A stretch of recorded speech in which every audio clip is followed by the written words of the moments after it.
And you're going to check it out, make sure it's working okay. I will. Have it, yeah, but I'll get on that.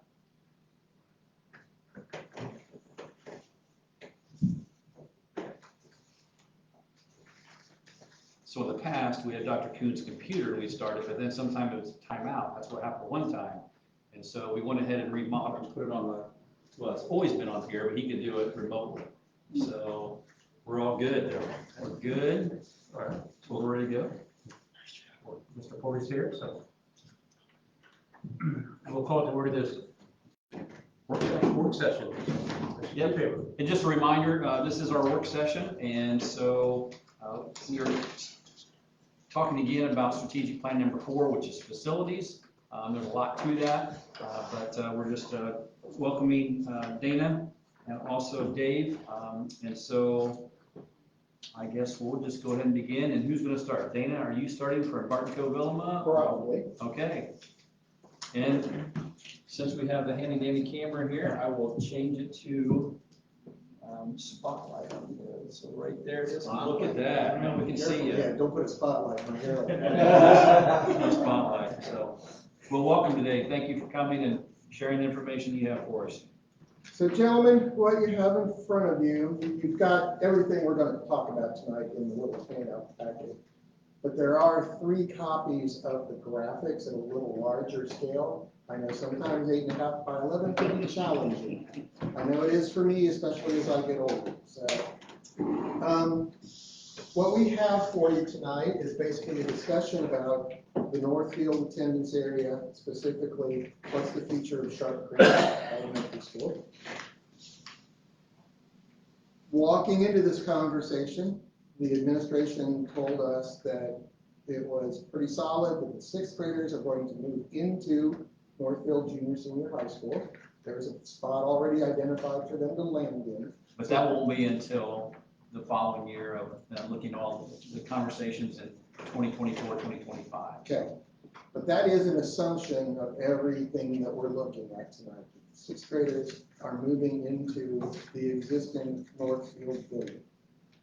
So with that, we've looked at 3 different approaches for ways to deal with Sharp Creek. And in each of these approaches, we have an option. It's not the option, it's an option. There are always multiple ways to look at it, and multiple variations of each way. So please don't get too far into the weeds because nobody's probably thought that far. This is just a big picture view. So the 3 approaches are: first, renovate and expand Sharp Creek as a 3-5 building. Second, demolish Sharp Creek and expand Metro North to be a PK5 building. Or demolish Sharp Creek and expand Northfield Junior Senior High to be a grade 3 through 12 building. That's what we're looking at tonight.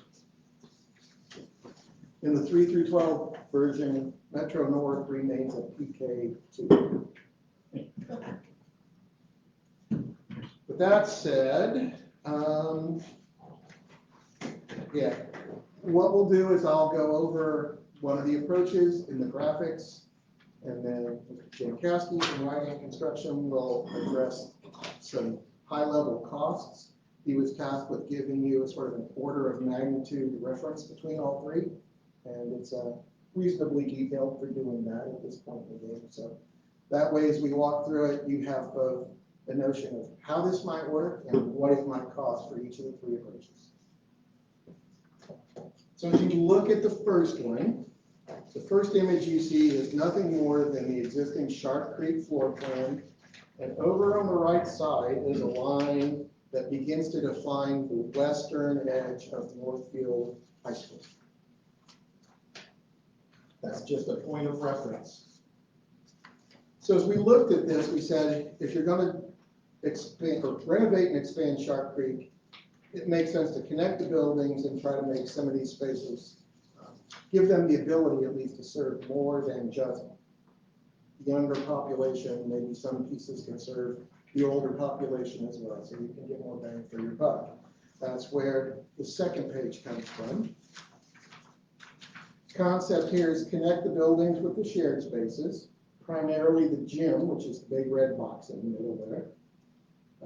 The support spaces for the gym, such as storage rooms, offices, dressing rooms, and then off a little connecting hallway down there, a couple spare classrooms, just because while you're building, this might be the best time if it fits within budget.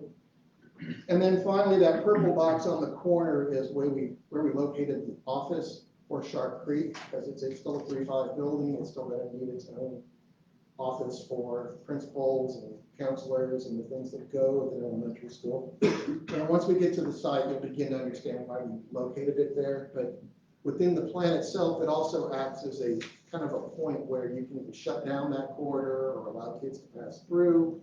It becomes a control point for during school, after school, allowing kids, maybe high school kids come over to aid in elementary school classrooms, or just gives you a point of control. So you look at that plan, that was the part in the middle. As you look into the existing building and begin to think about renovations, it's pretty straightforward. Renovate the classrooms, that's all the green number 1s. Renovate the media center, that sort of light blue number 3. Media center. Expand the restrooms, that's all the yellow boxes you see on that plan. So we took existing locations and spread them out. So we got more fixtures, more accessibility to those fixtures, different types of restrooms, so the staff actually has somewhere to go.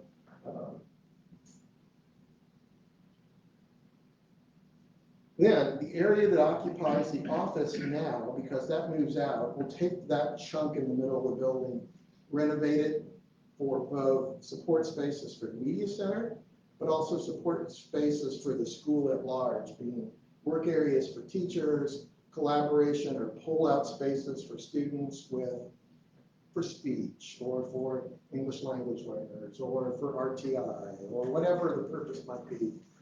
It just gives us an ability right in the middle of the building to do that while we're renovating that space. And quite frankly, a lot of those small spaces, other than modernizing them, updating them, might not need a lot of renovation. They might kind of fit some of those needs already. So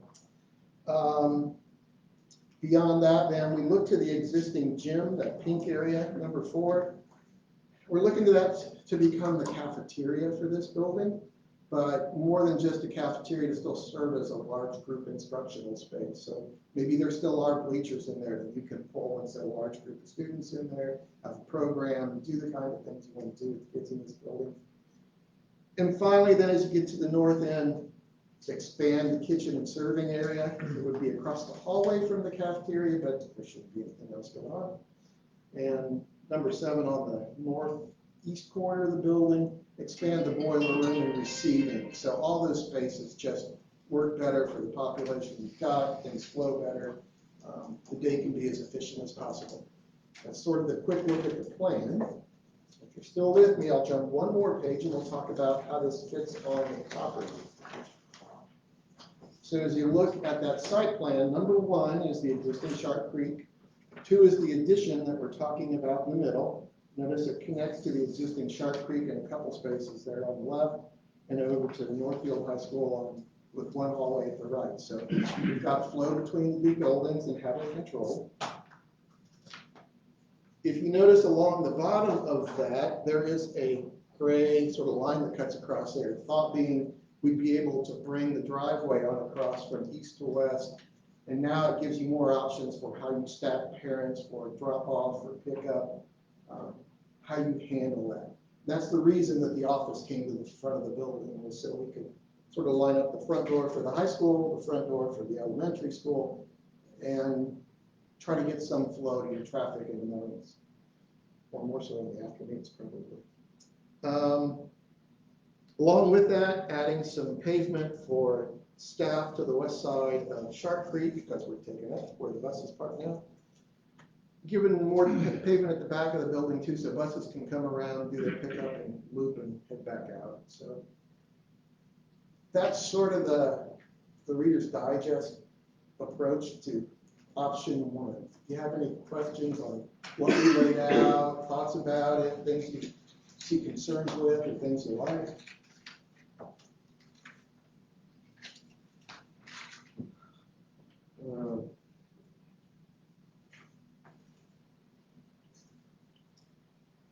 Okay.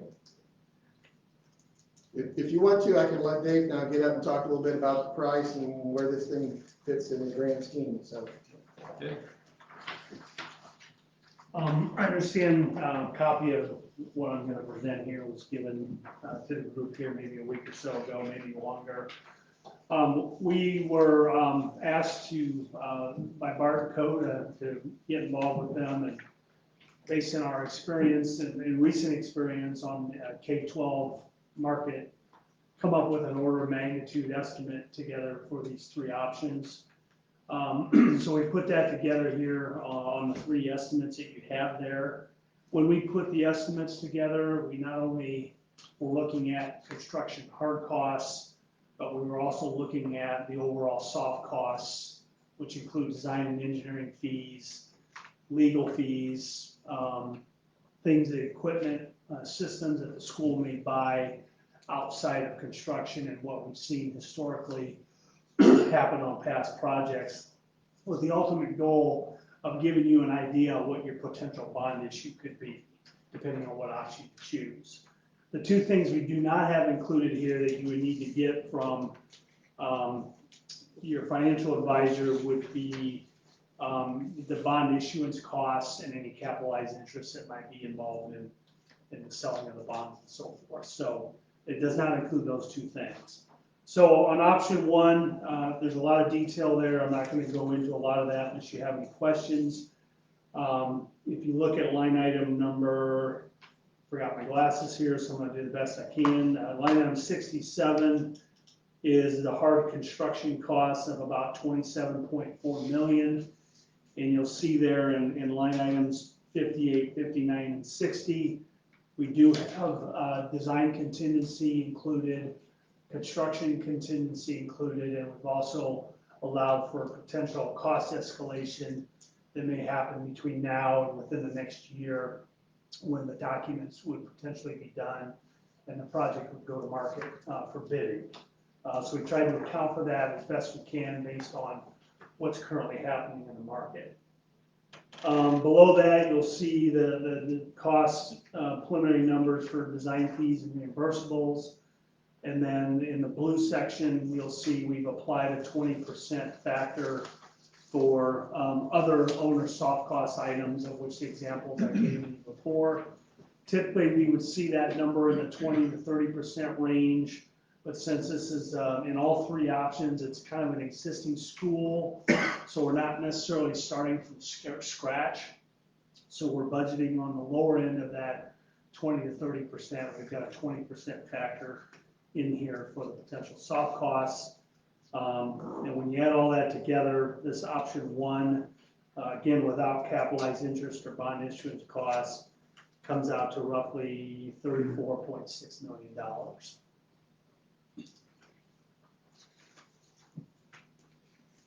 So that's kind of a general overview of the number for that option. Is there any questions regarding the detail? What kind of roof is it? It says new metal roof, but is it made of pitched or flat? It's the slope of the existing roof. We would be taking the existing, I believe, asphalt shingle roof off, and we'd be putting a metal standing seam roof on it. On the slope part, there's still some flat there. There's flat on the top. So you On would the leave very that. top, Yeah. inside the mansard, that's replaced with new EPDM or TPO rubber, and we would, if we need to, provide additional slope to whatever roof drainage is in that called mechanical or rooftop unit well there, where all the rooftop unit equipment is hiding behind all the mansards that go around the perimeter of the building.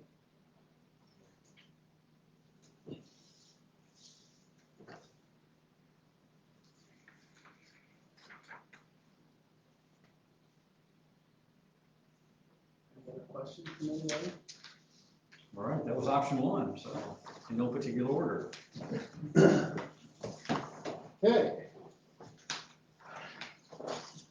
Approach number two renovate and expand Metro North to be a pre-K through 5 building, and then demolish Sharp Creek.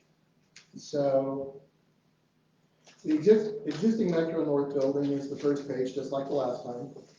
Now, I will tell you before I leave this, we kind of looked and knowing how the building has worked for you, talking with the administrators that have been in that building over the years, there are 3 spaces that aren't necessarily working as well as you'd like them to. Basically, the kitchen is incredibly tight. What was the dressing rooms are just used for storage now. And the office is in the wrong spot to be able to provide a secure control entrance. So frankly, the approach we took actually demolishes the existing kitchen and the existing office area. It will leave the boiler room, the cafeteria, and the existing dressing rooms, although they'll get repurposed for an entire different show. So just kind of going in as you look at this plan, that's the way we're approaching this. Everything else stays. So we begin looking at this from the point of view of, you have 3 classroom pods, and currently your population is running right about 3 sections per grade. So 3 rooms per grade level. So rather than just put a big addition somewhere on the end and add in a bunch of classrooms, it sort of made sense to try and work with each of the 3 pods and get each of them up to 6 rooms. So the thought is, if you look at the pod that comes south on the front of the building, you're looking at the gable end as you go by on the road. We're going to run a new gable perpendicular into it that will tie into where the hallway drops out to the west. So we can add 2 classrooms into the existing 4 that are there. And now you can, unless you got some bubble class with 4 grades, and that's always a possibility, but you can put 2 grades, you can do it all 3 pods, and you can now get 2 grades on each wing of the building or in each pod of the building. Now that's 3 more classrooms than you need. I've never known a principal who can't fill up the classroom with something. In today's world, it tends to be some kind of pull out for special needs, remedial care, remedial education, something. But there are 3 spaces now that are available for that, or for that bubble class that you've got 4th grade or 4 classrooms of 4th grade. So that gives the administration some options with those. We now take the 4 rooms in the middle. They can be used truly for kindergarten. Not all of them have restrooms. I think one of them comes up shy on restrooms. The other 3 all do within the room. So they work pretty nice for that. And then where the office was, we want to look at teeing a hallway out to the north and adding rooms for pre-K. So these are the little ones, and literally we would have an ability, when we get to the site plan, they can have their own entrance off the back side of the property, and we'll get to that in a little bit. So it does some nice stuff for us by separating them out, getting them on their own. Makes the mamas feel better that their little ones aren't getting rolled in with the 5th graders. As we move west through the building now, we kept the boiler room where it is. It's adequate in size, and besides, hopefully within about 10 months, the new chiller drops in the backside of it. So we don't want to mess any of that up. To the west of that, add a new gym. And let me say, in the last example, this example, all the gyms are right around 12, 13,000 square feet. So they've got a full-size court with some seating, like 500, 600 seats of seating. Or you push the bleachers back in and you can get 2 cross courts. So that's kind of the approach we took on all of these. Give you a real gym in each of the solutions. That green space out on the end, that's your support spaces, storage, dressing rooms, go with it. The other side of the hallway, we kept the cafeteria, built a new kitchen to the west side of it. So out into the parking lot, a new kitchen before we tear down the old one. So again, we have to think about with Metro North how you renovate this space while you occupy it. And then the area that is the 2 bathrooms and with the old dressing area, we'd extend that forward because we can play with some of the roof lines as we come forward, put a new gable entrance on the front, and give you an option. You could literally enter from the south or anywhere along the east wall, so that we can create a secure entrance where at some point, wherever it makes sense to bring people into the space, check them into the building, and then release them into the building itself. You can manage that.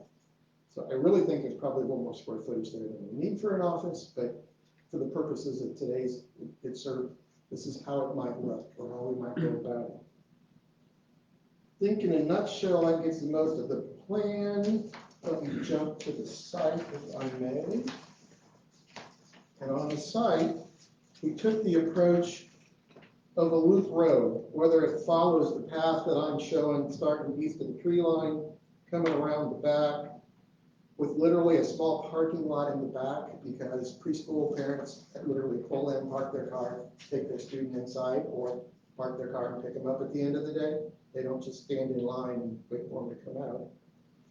And then coming on to the west, we can either tie back into the existing lot on the west side, or potentially go straight through the county road to the west. So it gives you some options on how traffic flows here. And then the final piece of this is infilling the grass area up front between the sort of loop drive and the straight through shot on parking. Just that space is there. It is kind of attractive and it looks nice, but it also seems to create parking and traffic issues for you every time you have something going on at school. So that's how we looked at this site. Any questions on this plan or this approach? I noticed you have allow for future expansion. Mhm. So you could just add on. That would be the thought, sure. Okay. Each time you add on to this building now, you're starting to get to a point where you have to begin to say, is the gym big enough? Is the cafeteria, is the music room big enough? We have those kinds of conversations. And it usually doesn't have anything to do with the physical size. It's can you get the kids through there in a scheduled day. So like, you know, right now, like when they have activities or programs or stuff like at Sharp Creek or Metro, they usually have to do two different programs, or they usually have to do, you know, or here lately they've been, you know, they would go to Northfield, but that still doesn't have enough space at the auditorium. So is that gym, because obviously it looks like you probably would have seating on both sides. I mean, is there a way to make those gyms big enough to support when you're having all that? Or?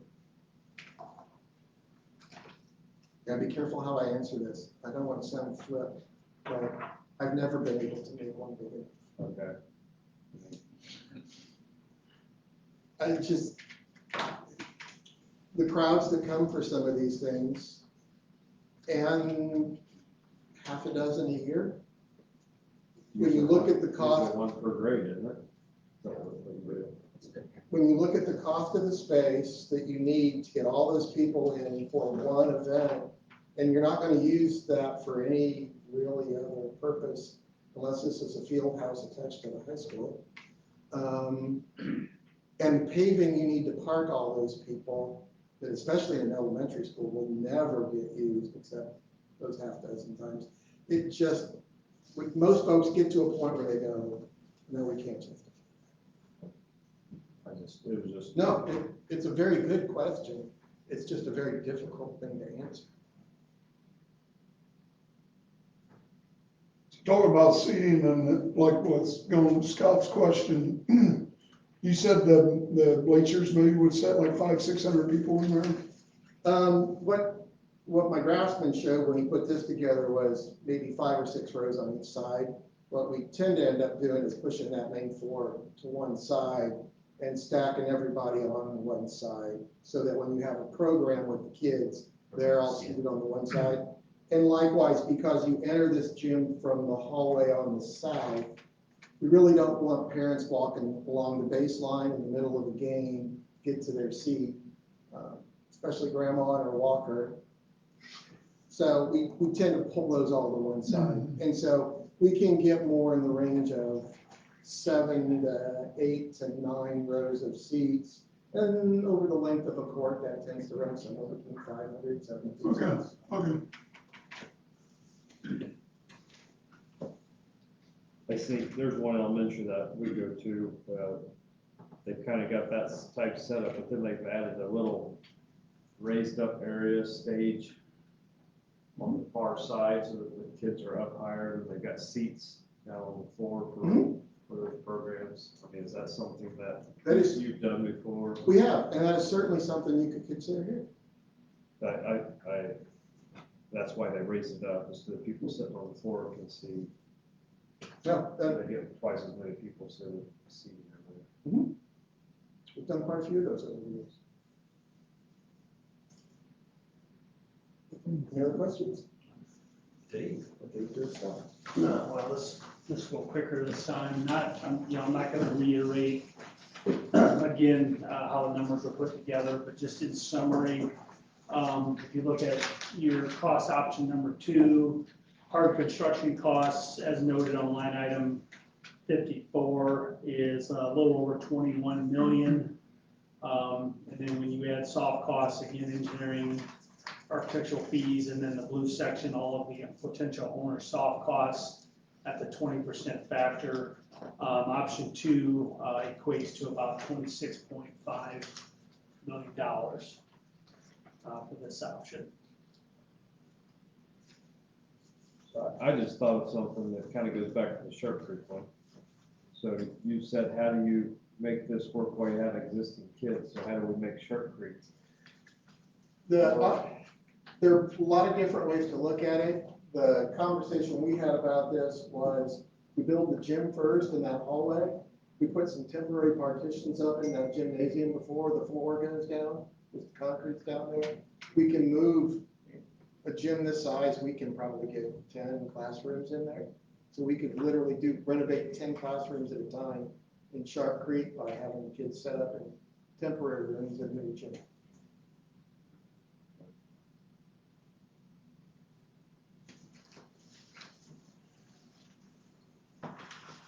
Option 3. It's actually an approach we are still involved with down at New Palestine, just on the east side of Indianapolis.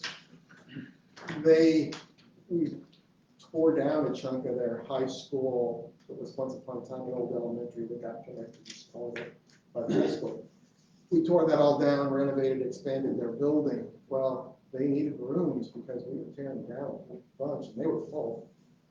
They actually looked at the cost of modular classrooms, weighed that against the cost of a new field house, a 3-floor field house, for an added cost of, I don't know, something like $1 or $2 million. We built a new field house and put temporary rooms in. They cycle 18 classrooms through it at a time. Worked out pretty well. And when it's all done, they'll have a new field house. So. Okay, the last option, add on to Northfield and tear down Sharp Creek. And that would create a building that has grades 3 through 12 in it. Now, obviously, we want to keep 3 through 5 somewhat separated. But when we look at the property, how you might add on, we pretty quickly zeroed in on the shop classes for 2 reasons. One, you don't use those shops the way they were designed, intended, built in the first place. 2, they need a lot of attention just to get them back up to sort of quality spaces to be in the first place. So if you're going to have to spend a lot of money to fix them, and they're not exactly the spaces you are wanting them to be nowadays, it sort of makes sense just to tear them down, let's build new. And what Dr. Kuhn said was, give me 2 rooms for ag and a CTE program that have outdoor access. And so that was our approach going in.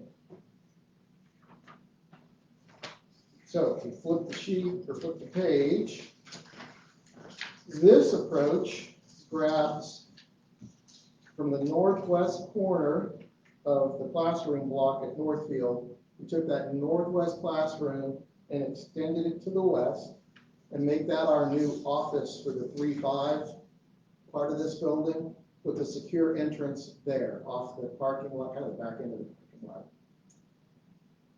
We come just behind it, we're into the hall, or into a hall at that point then. Come north, and we're able, in a fairly tight little pod of hallways, to get 14 classrooms.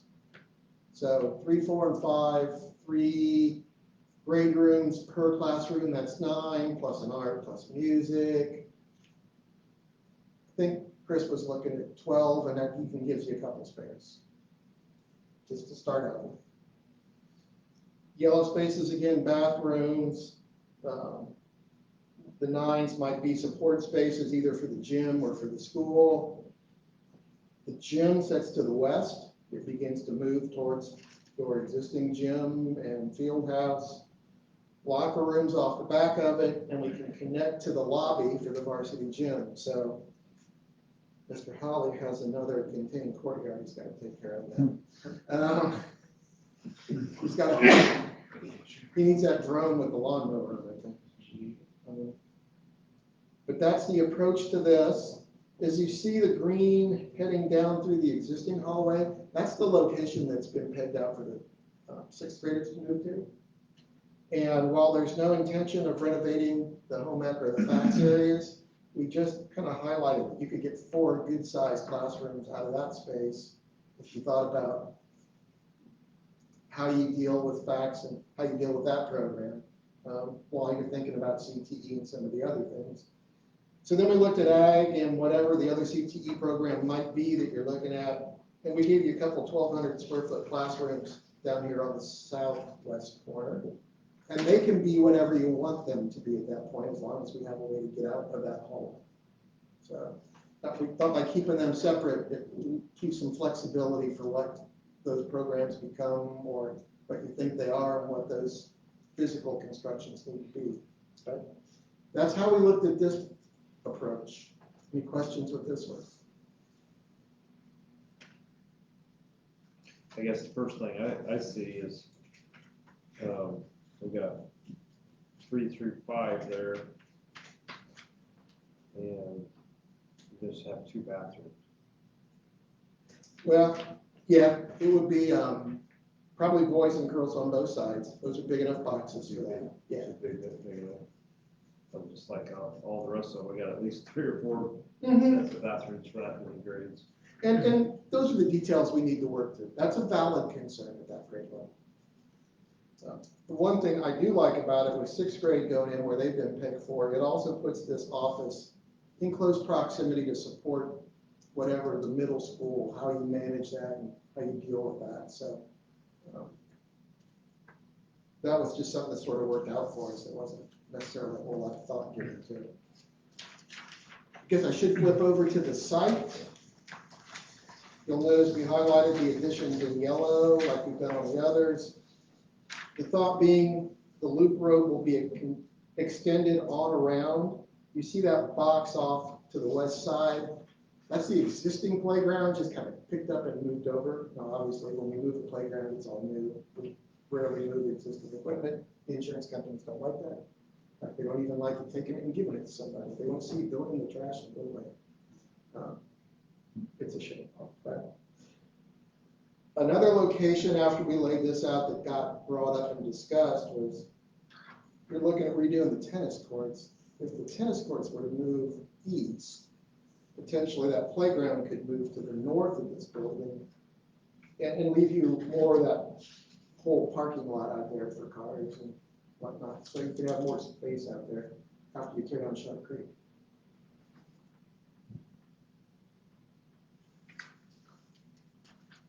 At the present time, is there welding and stuff that goes on up there anymore? In the shop area? Very little. At the north side, it depends on the teacher there. There was some before, but the teacher, that's not the focus. But on the south side, that guy, Tim, he likes to work. My question is, so that would be completely done. There would be no chance to do that. Or could those be fabricated to still make that out of those 2 big classrooms? They could be bigger, they could be defined and constructed in a way to have welding or a little higher roof to bring some kind of equipment in there if you wanted. We just haven't got to that level. For the purposes of this, they're too big classrooms. For the purposes of having Dave estimate something to compare the options. Yeah, and those are good questions, because also what we're thinking about Heartland as far as do we ever add on there, and will we have more students go or not go? Right, because typically those programs, those students are going there, but, you know, sometimes you have those wheel classes that, you know, they explore those situations. So there's a lot of questions with that too. Right. Going into the future, you and Heartland and how that works. The next question is how do you do the lunch? You're going across all this building. I know Metro North was a long walk for all those kids too. I was just curious. That was, we had that conversation, and the plan is to walk the kids down to the cafeteria. Is it big enough to support all that? Yeah, you have to recall that, you know, back when population was huge, we had 778 kids in that building, just like we did at Southwood too. Because those numbers, I keep on remembering those because we have the ADM and the, well, they didn't call it ADM back then, they called it just regular enrollment. So one was 778, 782. Now, as far as having 3 sections or 3, you know, we probably would have to have another section, but there would be enough room to do that. Well, so I mean, yeah, I guess I would think about, you know, like at Metro, they eat 10:45 some of those kids because of space. You know, do you have to do that here to these kids, or, you know? Well, right now they go from 11:15, basically they start until about 12:45. That's what it is now, 3 sections. Yes, that's the span. That's not exactly right, because I think the bell rings at 11:13 or something like that, but. Which is what Sharp Creek's doing also. Our first launch is at 10:45 now with 4 grade levels, so it wouldn't be new to kids. Okay. So there are logistics to work out and in all the plans actually, So so. I guess the one thing that just because of what you were already saying, what are your thoughts on if we did the Metro to Sharp Creek? Sounds like we still need to do something to the ag department buildings. Yeah, well, you know, when we talk about the strategic plan, we don't this is just another section of that, another priority. And so there are priorities in the future that we would like to look at to do other things, and there are things that we have to do. Those are some of the things that we talked about last summer, of course, last fall, that we knew that we need to move forward with something different, that we would have to continue, just like we're doing now. And I'm gonna give an update later on all the projects that we're doing right now during our regular board meeting, but those are some other priorities that we'd have to continue to look at. So that gym's the same size as the other 2 sites. Yes, sir.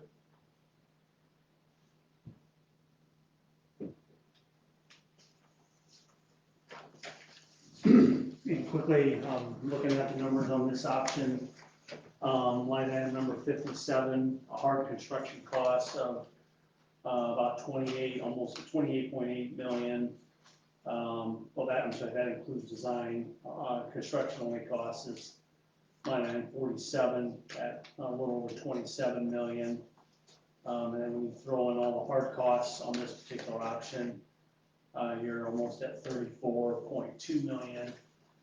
We did include an alternate cost on this one, as Dana mentioned earlier, the possibility of relocating the tennis courts. If that was an option you would want to consider, the rough budget number on that is about $970,000 to relocate that.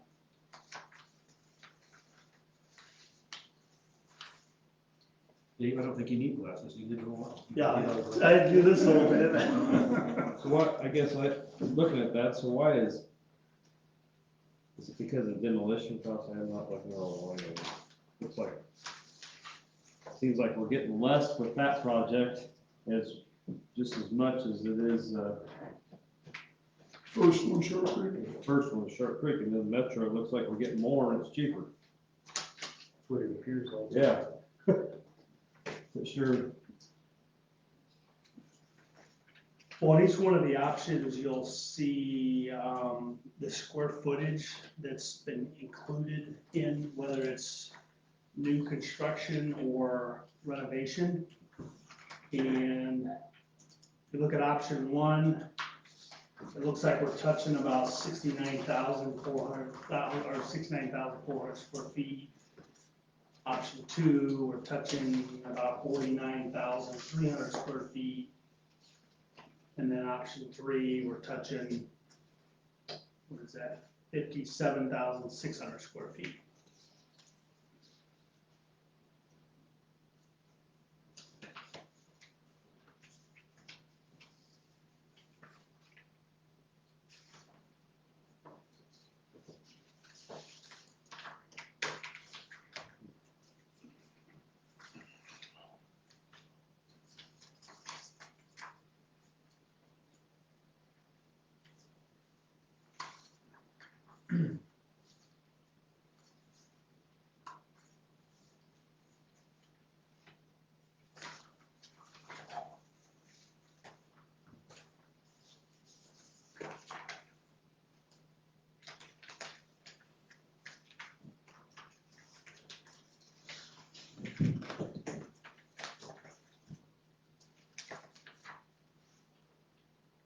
And just a reminder that we are going to let everyone have a chance to look over this again, digest it some more, and then the plan is to come back on the 25th, which is 2 weeks from now, to have another work session, just so that after you look at this and hearing the presentation by Dana and Dave, that you can ask more questions, because there is obviously a lot to consider, and you can, like I said, maybe take more time to digest it a little bit more since they have presented it to us.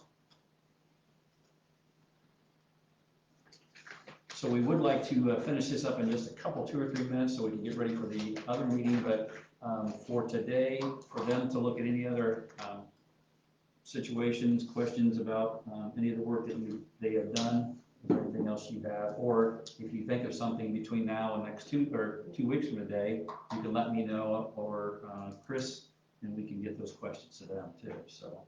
How long would these, like, is there any one of them that would take less time, more time? What kind of time frame?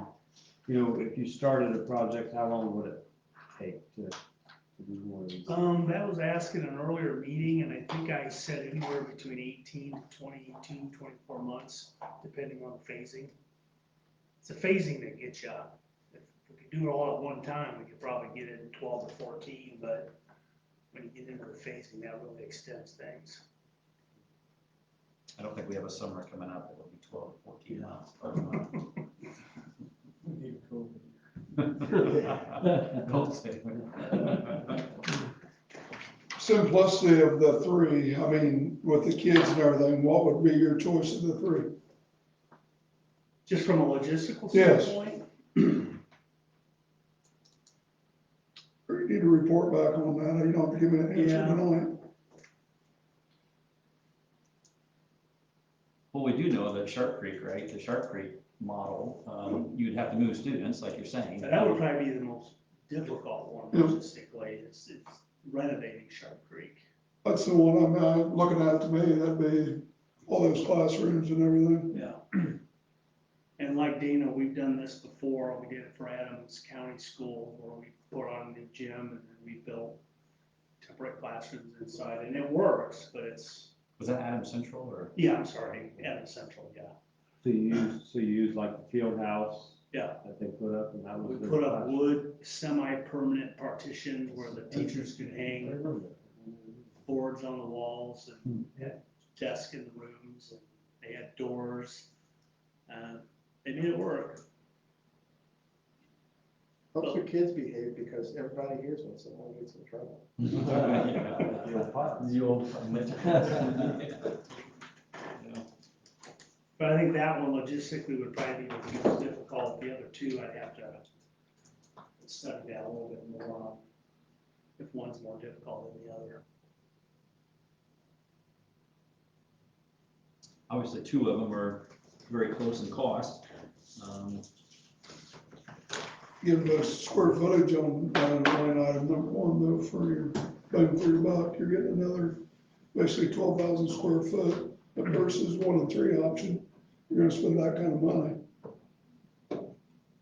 I don't know, I just was looking if I wrote your numbers down right and I was comparing them.